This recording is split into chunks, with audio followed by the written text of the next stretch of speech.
पर हमें हिंदी को इतना प्रमोट करना चाहिए, कितना प्रमोट करना चाहिए कि लोग सोचे कि हिंदी, और इतने वेद पुराण जितने भी सोचते हो संस्कृत में, संस्कृत से ही तो हिंदी निकली है। जब लोग हिंदी पढ़ेंगे तो संस्कृत समझेंगे, तो संस्कृत समझेंगे तो लोग वेद पुराण पढ़ेंगे। वेद पुराणों को जो इंग्लिश में ट्रांसलेशन है तो वो भी ठीक है, पर जो तुम ओरिजिनली उनको तुम पढ़ोगे ना संस्कृत को, तो वो मार्वलस, और उसके मीनिंग इतने अच्छे। अगर आप भगवत गीता को भी पढ़ो आप, तो उसमें इतना जो तुम हिंदी में अनुवाद पढ़ोगे वो इतना इफेक्टिव नहीं होता जो तुम भगवान की संस्कृत में बोला है, जो उसको तुम पढ़ोगे और उसको तुम समझोगे तो इतना आनंद आता है ना। मतलब हिंदी और संस्कृत हमारी आनंद की भाषा है।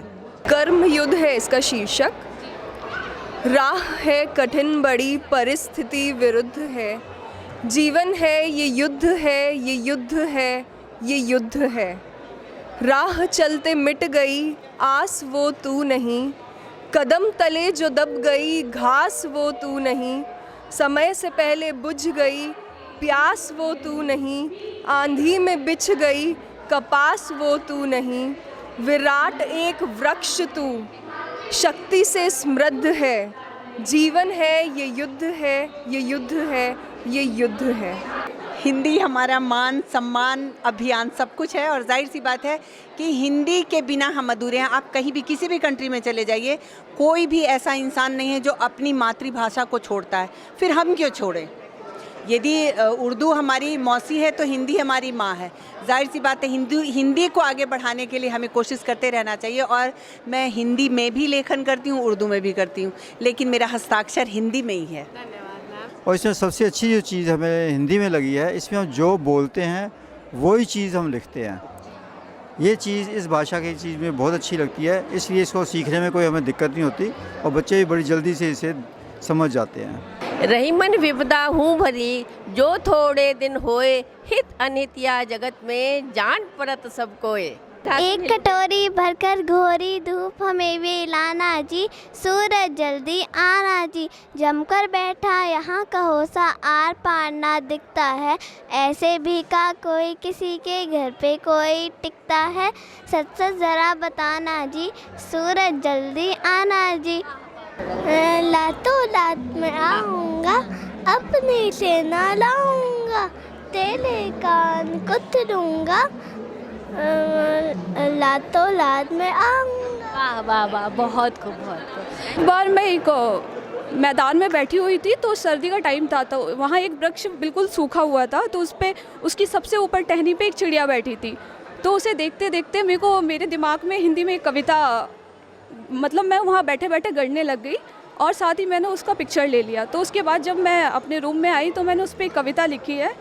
वो कविता ये है कि क्या वृक्षों को सर्दी लगती है, क्या वृक्षों को सर्दी लगती है, पतझड़ में पत जब झड़ जाते, पतझड़ में पत जब झड़ जाते, निर्बल भिक्षुक से वे वृक्ष जब वस्त्रहीन हो जाते हैं, तब कोई पंछी डाल डाल उड़ता फिरता पूछे है कि शिशिर ऋतु तुम बताओ क्या वृक्षों को सर्दी लगती है।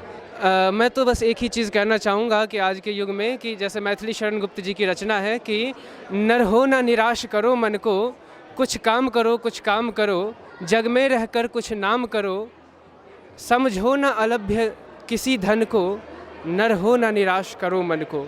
और मैं इसलिए ये पंक्तियाँ आपको इस समय पे कह रहा हूँ क्योंकि कई बार हमने देखा है हमारे ही भारत देश में ही हिंदी भाषी लोगों को निराशा अनुभव होने लग जाता है कि जब वो किसी ऐसे व्यक्ति से उनका सामना हो जाता है कि जो वो अंग्रेज़ी को ज़्यादा बेहतर मानते हैं, तो उस समय उनके मन में निराशा होती है। इसीलिए मैं आपके मंच से ये कहना चाहूँगा कि नर हो ना निराश करो मन को, बस आप काम करो, आप अपने भाषा में काम करो, आपको जो भाषा पसंद है आप उसमें काम करो, क्योंकि जितने भी महान लोग हुए हैं, चाहे अब्दुल कलाम जी हुए हैं, वो भी अपनी मातृभाषा में पढ़े हैं, और हिंदी में भी एक से बढ़कर एक धीर धुरंधर लोग रहे हैं।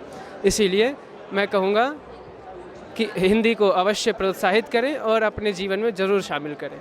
तो हमारी भाषा में यही नहीं है, संस्कार छिपा हुआ है, संस्कृति छिपी हुई है, और ये हमारे अब की पीढ़ी भूलती चली जा रही है। और ये दोष हम किसी और को नहीं देते हैं, ये दोष हम अपने आप को देते हैं। हम अब नानी दादी लोग जितने हैं, हम लोग भी अंग्रेज़ी में ज़्यादा बात करते हैं क्योंकि हमारा जनरेशन ज़्यादा कॉन्वेंट में पढ़ के बड़ा हुआ। लेकिन हमको बच्चों को तो समझाना है कि हमारी भाषा की क्या महत्ता है, और हमारे आदि पुराण वगैरह में, कथाओं में इतनी सारी कथाएं हैं जो हमारे एनवायरनमेंट से प्रकृति से इतनी कहानियाँ, इतनी मॉरल्स लेते हैं, फेबल्स लेते हैं, एक सीख देते हैं। हर जानवर से कुछ सीखने का मौका हमको मिलता है, ये बारीकी की चीज़ है। तो ये हमारे जनरेशन के लोग जो अब हम ग्रैंड मदर्स हैं, हम लोग अपने जनरेशन के लोग जब अपने ग्रैंड चिल्ड्रन को ये बताएंगे, पोते पोतियों को, नाती नातियों को, तो तब तो उनको समझ में आएगा। तो बीच की पीढ़ी तो एक तरह से हो गए, हमारी गलती है, हम ये नहीं कहते हैं किसी और हम की गलती है, हमारे में समझदारी नहीं थी कि हाँ हमको अपनी संस्कृति को बांध के रखना चाहिए। तो ये एक छोटा सा अटेम्प्ट है मेरा, आदिकाल पंचतंत्र की कथाएं, और ये वातावरण से, पेड़ पौधों से, जानवरों से क्या क्या सीख मिलती है कहानियों के तौर, वो एक मॉरल साइंस। जितना हमारे समाज में आप देखेगा कि बहुत तरह से भ्रष्टाचार बढ़ गया है और कुकर्म बढ़ गए हैं, बहुत तरह की चीज़ें हैं। तो हम लोग आध्यात्मिकता बच्चों को जब तक शुरू से ना सिखाएं तो वो कैसे पनपेगा।